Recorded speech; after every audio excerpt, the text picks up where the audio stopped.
नमस्कार दोस्तों, 60 स्टेनोग्राफी 9 में आपका स्वागत है। मैं सुनील पटेल।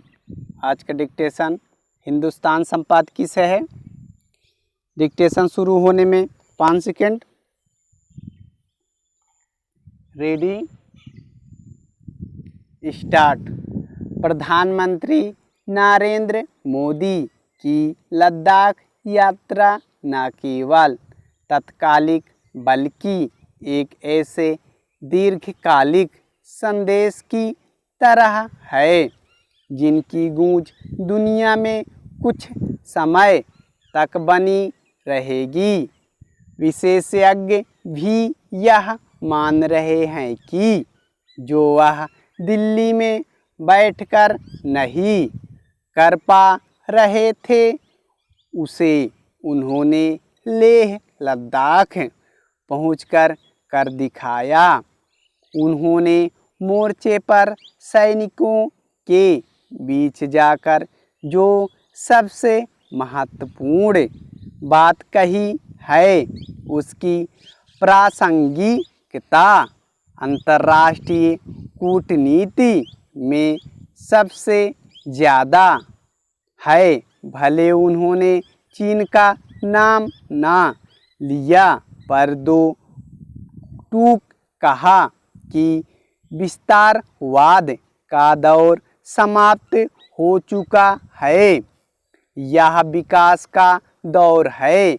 वाकई उनका यह कहना चीन की नीतियों और दुस्साहस पर एक प्रतिकूल टिप्पणी है।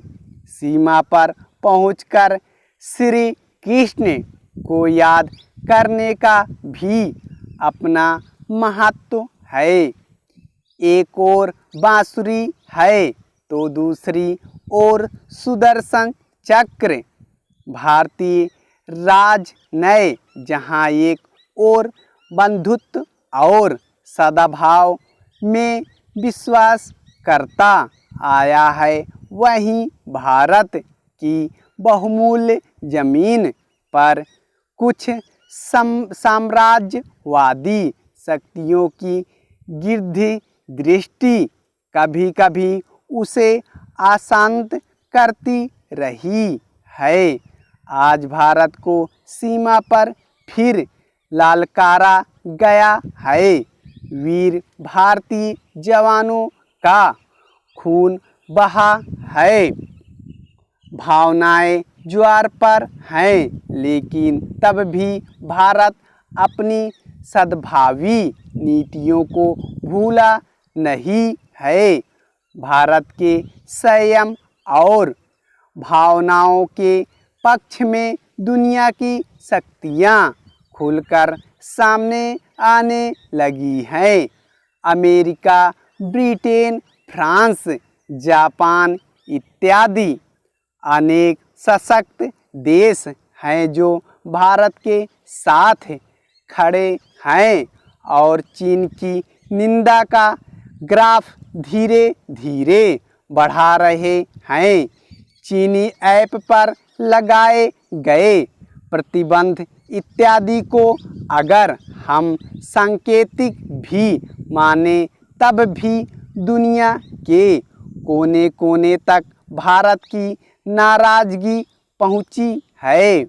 उम्मीद करनी चाहिए और बहुत हद तक संभव है कि भारतीय प्रधानमंत्री के लद्दाख पहुंचने से पड़ोसी देश भारत की नाराज़गी को साफ तौर पर समझ सकेगा।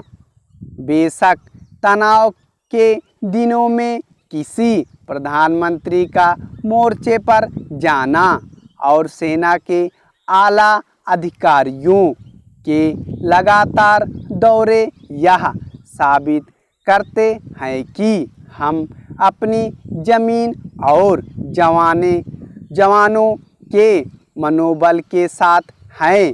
कोई आश्चर्य नहीं, प्रधानमंत्री का यह दौरा चीन को अच्छा नहीं लग रहा है और उसने चल रही बातचीत का हवाला दिया है कि क्या जब सैन्य स्तर पर बातचीत चल रही थी तब भारतीय प्रधानमंत्री को वहां नहीं जाना चाहिए था।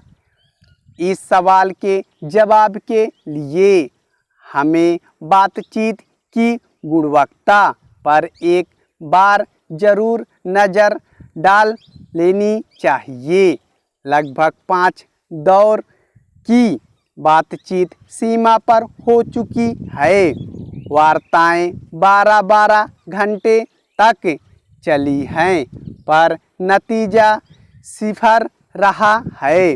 वार्ता इसलिए नहीं होती कि कोई देश अपनी सीधी बात को बार बार दोहराता रहे और सामने बैठा देश किसी भी जायज़ बात पर काम ना दे।